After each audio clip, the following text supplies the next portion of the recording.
तो भाई लोग, एक मूवी आई है जिसका नाम तेहरान है। इस मूवी को देखने के लिए आपको थिएटर जाने की कोई ज़रूरत नहीं है, क्योंकि थिएटर में वार 2 और कुली ने लोगों डिसअपॉइंट करके रखा है। तो ये फ़िल्म जी5 पर 14 अगस्त को ही आ चुकी थी। तो आओ बात करते हैं।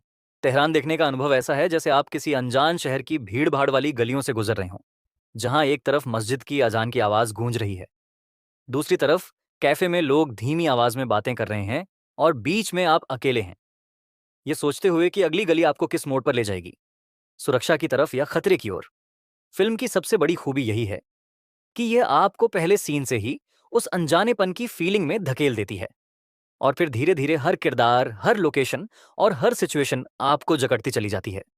जॉन अब्राहम का किरदार यहाँ टिपिकल बॉलीवुड हीरो से बहुत अलग है। ना कोई ओवरडोज ऑफ डायलॉगबाजी, ना ही हर 5 मिनट में एक्शन का धमाका, बल्कि एक रियलिस्टिक हार्डकोर, अंदर से टूटा हुआ लेकिन बाहर से स्टील जैसा मजबूत इंसान जो किसी भी कीमत पर मिशन पूरा करना चाहता है। उनके चेहरे पर हर पल बदलते एक्सप्रेशंस आपको ये यकीन दिलाते हैं कि वो इस कहानी का हिस्सा नहीं, बल्कि इस दुनिया का असली आदमी है। और यही फिल्म की इमोशन को और पावरफुल बनाता है। मानुषी छिल्लर का किरदार यहाँ कहानी में पॉलिटिकल और इमोशनल लेयर जोड़ता है।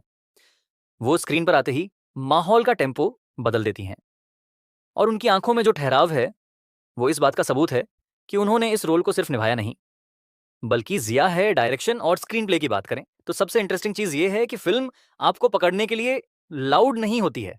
ये धीरे धीरे आपकी सांसों की रफ्तार से मैच करती है, जैसे कोई किताब जिसे आप रात को पढ़ रहे हो और अचानक आपको एहसास हो कि सुबह हो गई है, लेकिन आप पन्ना बंद नहीं कर पा रहे।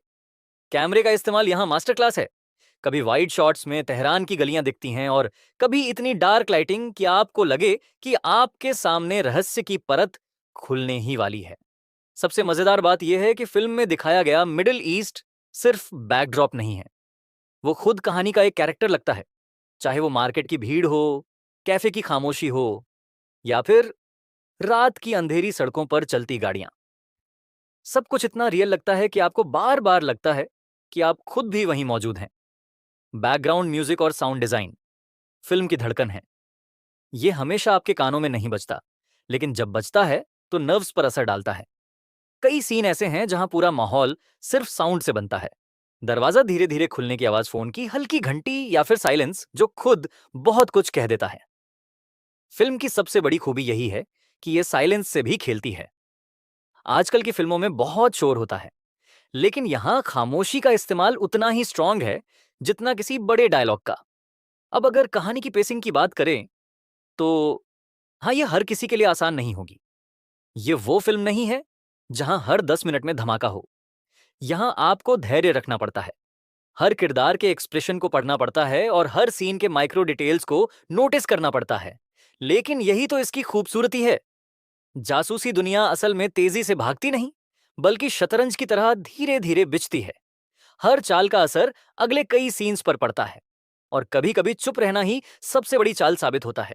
फिल्म यही दिखाती है कि जासूस सिर्फ बंदूक से नहीं, दिमाग से लड़ता है। सबसे दिलचस्प पहलू यह है कि तेहरान आपको सिर्फ एक मिशन की कहानी नहीं दिखाती, बल्कि आपको यह सोचने पर मजबूर करती है कि जंग और पॉलिटिक्स का असली मतलब क्या होता है। आप बार बार सवाल करते हैं, क्या सच में दुश्मन कोई और मुल्क है, या दुश्मन वो सिस्टम है जिसने इंसानियत को पीछे छोड़ दिया है? क्या हीरो और विलेन जैसी कोई चीज असल दुनिया में होती भी है, या हर कोई ग्रे शेड्स में है, अपने हालात और अपने फायदे से चल रहा है? यह सवाल फिल्म खत्म होने के बाद भी आपके साथ रहते हैं, जैसे किसी अनसुलझे सपने की याद जो बार बार दिमाग में लौट आती है। और हाँ, फिल्म को देखकर आपको यह भी एहसास होता है कि आज के दौर में जब ज्यादातर बॉलीवुड फिल्में सिर्फ लाउड एक्शन और मसाला एंटरटेनमेंट पर टिकी हैं, तेहरान एक फ्रेश हवा के झोंके जैसी है। ये आपको सीरियसली ट्रीट करती है, आपकी इंटेलिजेंस का रिस्पेक्ट करती है और आपको सोचने पर मजबूर करती है। ये पॉपकॉर्न टाइम पास फिल्म नहीं है, यह एक सिनेमैटिक जर्नी है जो आपको भीतर तक झकझोर देती है। कुल मिलाकर तेहरान वो फिल्म है जो खत्म होने के बाद भी खत्म नहीं होती है, लेकिन आपका दिमाग उसी शहर की गलियों में घूमता रहता है। वही खामोशियां आपके कानों में गूंजती रहती हैं और वही सवाल आपके दिल को कुरेदते रहते हैं। यह फिल्म आपको सिर्फ एंटरटेन नहीं करती, बल्कि आपके सोचने का तरीका बदल देती है। और यही इसकी सबसे बड़ी जीत है, और ये मेरा वादा है, आपको अच्छा एक्सपीरियंस मिलेगा इस फिल्म को देखकर। चलो मिलते हैं, टाटा बाय बाय।